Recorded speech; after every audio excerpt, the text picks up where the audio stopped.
امریکہ نے ایران کے خلاف ایک بار پھر حملہ کرنے پر سوچ بچار شروع کر دی۔ امریکی اخبار نیو یارک ٹائمز نے دعویٰ کیا ہے کہ ٹرمپ انتظامیہ ایران کے خلاف کارروائی پر غور کر رہی ہے۔ اس سلسلے میں صدر ٹرمپ کو ایران پر فوجی حملوں کے آپشنز پر بریفنگ دی گئی۔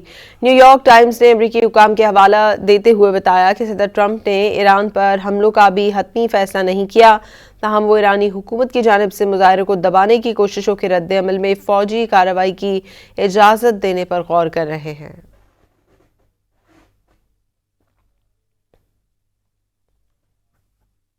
امریکہ نے ایران کے خلاف ایک بار پھر حملہ کرنے پر سوچ بچار شروع کر دی۔ امریکی اخبار نیو یارک ٹائمز نے دعویٰ کیا ہے کہ ٹرمپ انتظامیہ ایران کے خلاف کارروائی پر غور کر رہی ہے۔ اس سلسلے میں صدر ٹرمپ کو ایران پر فوجی حملوں کے آپشنز پر بریفنگ دی گئی۔ نیو یارک ٹائمز نے امریکی حکام کے حوالہ دیتے ہوئے بتایا کہ صدر ٹرمپ نے ایران پر حملوں کا بھی حتمی فیصلہ نہیں کیا، تاہم وہ ایرانی حکومت کی جانب سے مظاہروں کو دبانے کی کوششوں کے رد عمل میں فوجی کارروائی کی اجازت دینے پر غور کر رہے ہیں۔